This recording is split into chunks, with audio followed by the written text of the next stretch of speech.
Hello everyone, and with our course Java Basic plus Selenium Automation, today we are going to talk about throw and throws. Okay, this is the part of exception handling technique in Java. We have already seen try catch, how try catch block works. Today we'll talk more about throw and throws. This is another way of handling the exception.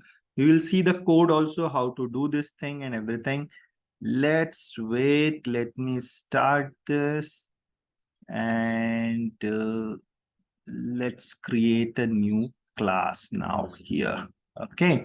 For this, we will take help from there are different blogs tutorial available. So let's read it out, and with this example we will understand what is throw and throws. Okay, so it's saying that the throw and throw is the concept of exception handling, where the throw keyword shows the exception explicitly from a method or a block of code, whereas the throws keyword is used in a signature of method. Don't worry about the second part. The thing is, we will talk about this first, that throw keyword throw the exception explicitly from a method or a block of code. The second statement about the throws, we'll see it practically. First, let's see about everything about throw part. Okay, so that is the main thing, that it throw the exception explicitly. Means even if there is no exception, you can throw it. Technically, there is no exception, but still you can throw a particular kind of exception. What is the other thing about throw? So here, if you see this particular statement, it's saying that using throw keyword, we can declare both checked and unchecked exception. However, the throws keyword can be used to propagate checked exception only. Don't worry about the throws part. The throw part, it's saying that there are, we have seen it, right? Like checked exception and unchecked exception in one of our previous session. So you can, explicitly throw that using throw keyword. Okay, that's it. I think rest of the things you can read and understand, but let's see this example and we will do the same thing, right? I'm just copying it so that I will debug it and I'll tell you that how it is executing, what is happening here. Okay, so let's create one class, new class, and the name will be throw demo 1. Okay, and I will not create main function. Done. And here let me put the whole code. Great. So what it is, let's understand. Okay, for us the class name is throw demo, so I have to keep here throw demo. Done. Let's understand with this code what is happening here. Okay, very simple code. If you see here, there is a function. We have created a function. What it is doing, check num. It will accept one integer value and it will check that integer value. If that value is less than 1, then throw new arithmetic exception. Though technically, if you see, there is nothing wrong with this statement. If any number is less than 1, right, it's fine because it is integer. So a number can be negative number also, right? But as per your requirement, you want to do it. You want to handle, this situation in your system when anybody will input the number less than 1, you want to show the error. Maybe there is a text box which requires, let's say, age, where you have to put your age, and this age should be, it should not be 0 or the negative, right? So in that case, This will be helpful, right? Otherwise, things are fine. So in this example, actually, they're finding the square of a number. In this particular example, it's like showing the square of a number. And if you will pass number less than 1, they will say, no, we don't calculate the square of the number. It's like this for the negative and the 0. If you see here in the main function, the execution will start with the main function. So we are creating the object of the class. That's perfectly fine. We are calling the function obj.checkNum. So checkNum is a function. See here, checkNum is a function, this one. And this -3 will go here, right? And that's if else thing will happen. But while doing if else part, if you pass -3, -3 is less than 1, and it will throw this explicitly, and it will be visible. It will be visible in the code. But then once that is done, once this exception is thrown, here in the 18th line, we are saying rest of the code. We are saying in 18th line, it's saying rest of the code. So let's see how this execution will happen. We can put a debug point at 16th line, right? And this here. So we'll see where we are moving. Okay, so I have put the debug point. I'll say right click and I will say debug as Java application. Let's see what will happen. Let's see. So here we are paused now at line number 16. So it's fine. It is creating an object. Now we are at line number 17, which is saying call this function checkNum. Okay. Now we are at line number 7 because you have called this function. If I hover over num, it will show the current value of num is -3. Fine. So -3 is less than 1. So obviously it will go to line number 8. It is going to the line number 8 and it's saying throw new arithmetic exception some string. Okay. What is happening when we are executing this is it is saying in the console window exception in thread main java.lang something, and it is showing this message also. Number is negative, cannot calculate square, something like that in the console window. Let me keep console window here in the program. So because of that line number, it's happening like this, and it is end of the program. It is end of the program. It has not executed this 18th line. Let's debug it again so that we want to understand what has happened, right? What has happened till now, and we'll see the output again. I'll keep this output window vertically here so that we'll see what is happening line by line.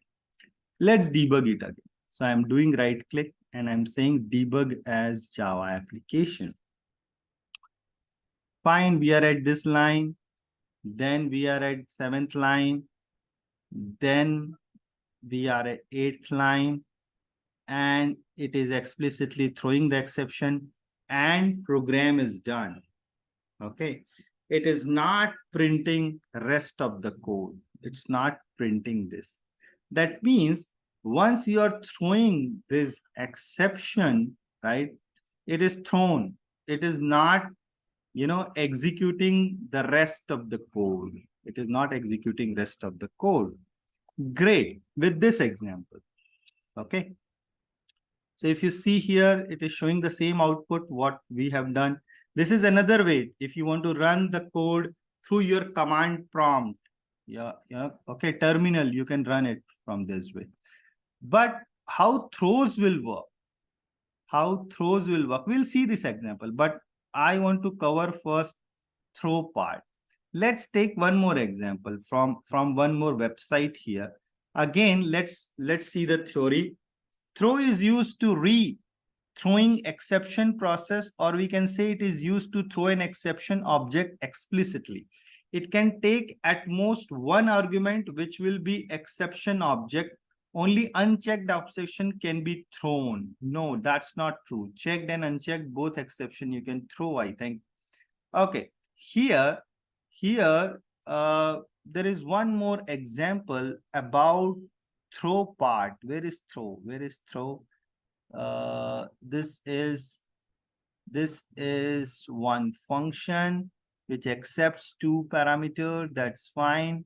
It's try catch block. But we are saying in the catch block, throw this. Throw means go there where it is called, right? So this is another way. Let's create this one also. And we'll see what is happening. So I'm copying this particular part. Oh, it's under main. So let's no, the class name is main. Okay, let's create one more class which will be throw demo 2. New class throw demo 2. Finish. Okay, I'll close this console also. And this one. Let's format this program. How you can format it?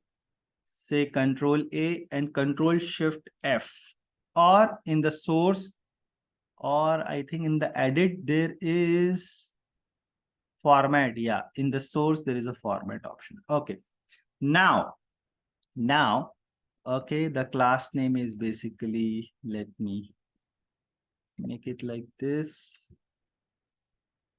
Okay, give some other name. So I'm giving th, and it should be th. Fine. Let's see how the execution will happen. This program is very simple. It's like you are passing two values and it want to divide the division, right? It's not remainder test. Basically, the name they have given remainder, but actually it's a division. Okay. So let's change the name. It should be div. div. Let's see this one, copying this line. Okay, the function name is not remainder test, it's div. Fine. So let's execute this and see what will happen. So I'm saying debug as Java application.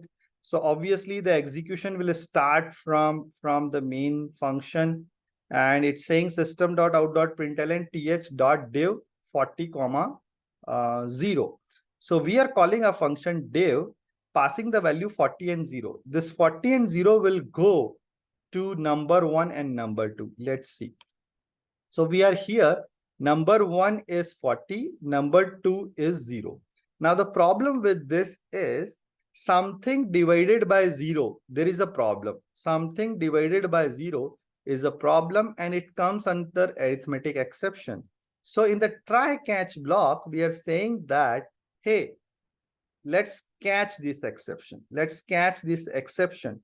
But here, again, while catching it, we are saying that we are not doing anything. Like we are not, putting some message or anything. We are saying throw E. Throw E means it will throw this exception explicitly. Okay. But at the catch part, we have written. So because again, you have put here try and catch, right? So because there is a problem with this statement. So ultimately the problem is here. When you are calling 40 and 0, it has gone there, it has thrown the exception. So here at 16th line, there is some problem. So there is a exception, because you have at the 9th line, you said throw this. So throw means go back where it is called and have that exception there. Now, when I'm saying this here in the exception, right? In the exception, automatically arithmetic exception divided by 0, it will come because you have thrown it explicitly. You have thrown it explicitly by saying this, correct? So this is one of another way when you know that there may be some, this kind of exception can occur, and in the main you are handling it through the parent exception. It's like this. Okay, that's it. But does that mean can I execute one more thing? So in previous example, we saw that we were not able to execute anything. But here, if I'll say system.out.println, some more statement,